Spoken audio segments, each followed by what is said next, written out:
بسم اللہ الرحمن الرحیم۔ السلام علیکم ورحمۃ اللہ وبرکاتہ۔ ابلیس جنت میں کیسے پہنچا؟ جب شیطان کو سجدہ سے انکار کے نتیجے میں پہلے ہی مردود کر کے جنت سے نکالا جا چکا تھا، تو پھر یہ آدم علیہ السلام اور حوا علیہ السلام کو بہکانے کے لیے جنت میں کیسے پہنچا؟ اگرچہ اس بات کی کوئی صراحت نہیں ہے کہ شیطان نے جنت میں داخل ہو کر روبرو بہکایا یا وسوسہ اندازی کے ذریعے، مگر بہکانے کی بہت سی صورتیں ہو سکتی ہیں۔ یہ بھی ہو سکتا ہے کہ بغیر ملاقات کے ان کے دل میں وسوسہ ڈالا ہو، اور ہو سکتا ہے کہ اپنی قوت جنینیہ کے ذریعے مسمریزم کی صورت میں حضرت آدم علیہ السلام کے ذہن کو متاثر کیا ہو، اس لیے کہ جنات کو اس کی قوت اور قدرت حاصل ہے۔ جیسے کہ ایک انسان دوسرے انسان کے ذہن کو قوت خیالیہ کے ذریعے متاثر کر سکتا ہے، جنات کی قوت خیالیہ انسان کے مقابلے میں قوی ہے۔ اور یہ بھی ہو سکتا ہے کہ شیطان اپنی شکل و صورت بدل کر جنت میں داخل ہو گیا اور روبرو بہکایا ہو، اور حضرت آدم علیہ السلام کا اس طرف ذہن نہ گیا ہو۔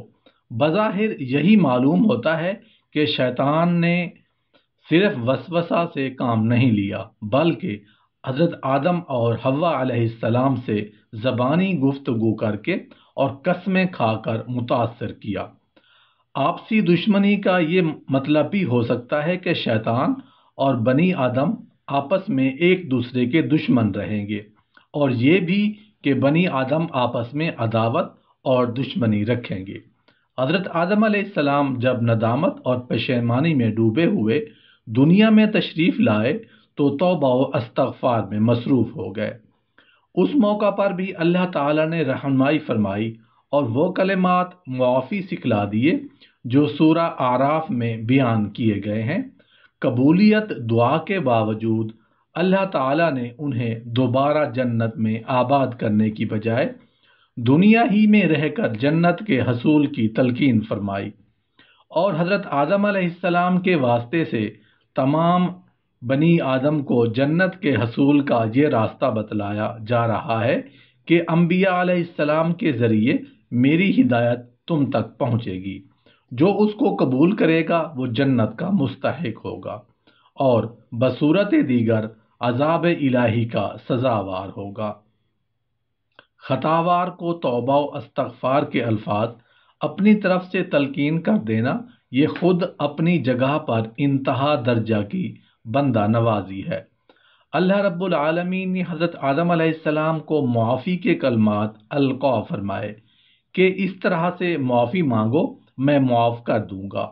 اور پھر اس سے بڑھ کر کہ بندہ نوازی کا کمال یہ ہے کہ اس کی تعلیم و تلقین کی نسبت تک اپنی جانب نہیں فرمائی، بلکہ اسے آدم علیہ السلام کی جانب منسوب کر دیا۔ انہوں نے یہ الفاظ سیکھ لیے۔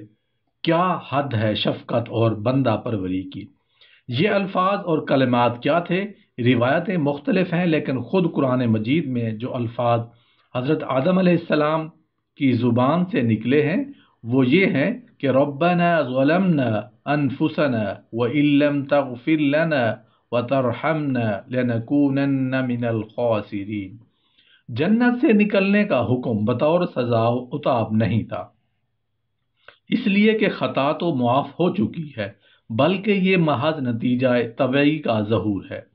شجرہ ممنوعہ کا پھل کھا لینے سے جو طبعی اثرات مرتب ہو رہے تھے، ان کے لحاظ سے اب جنت میں قیام کی گنجائش نہیں تھی۔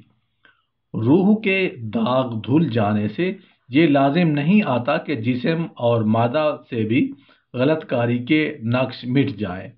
اگر کوئی شخص خودکشی کے ارادہ سے زہر کھا لے اور مان اسے اپنے عصیان کا اسی پر تنبیہ ہو جائے اور وہ روئے گڑ گڑائے، دل سے توبہ کرے، عجب نہیں کہ اس کا گناہ معاف کر دیا جائے۔ لیکن زہر کے طبعی اثرات جو نظام جسم پر مرتب ہوتے ہیں وہ تو بہرحال ہو کر رہیں گے۔ حضرت آدم علیہ السلام اور حوا علیہ السلام زمین کے کس خطے میں اتارے گئے؟ اس بارے میں روایتیں مختلف ہیں۔ زیادہ تر روایتیں ارض ہند کے بارے میں ہیں۔ ابن ابی حاتم نے ابن عمر رضی اللہ عنہ سے روایت کی ہے کہ آدم علیہ السلام کو کوہ صفا اور حوا علیہ السلام کو مروہ پر اتارا گیا، اور ابن جریر اور ابن ابی حاتم اور حاکم سے مروی ہے کہ اس کو صحیح قرار دیا ہے۔ ابن عباس نے کہا کہ حضرت آدم علیہ السلام کا حبوط اولا ارض ہند میں ہوا، اور ایک روایت میں جو کہ ابن ابی حاتم سے منقول ہے کہا گیا ہے کہ مکہ اور طائف کے درمیان آپ کا نزول ہوا، اور ابن جریر رحمۃ اللہ علیہ اور حاکم رحمۃ اللہ علیہ کی ایک روایت جس کو انہوں نے صحیح کہا ہے کہ یہ حضرت علی نے رضی اللہ عنہ نے فرمایا کہ حضرت آدم علیہ السلام کا حبوط ارض ہند میں ہوا، اور ابن ابی سعد رحمۃ اللہ علیہ اور ابن عساکر رحمۃ اللہ علیہ نے ابن عباس رضی اللہ عنہ سے روایت کیا ہے کہ آدم علیہ السلام ارض ہند میں اور حوا علیہ السلام جدہ میں اترے۔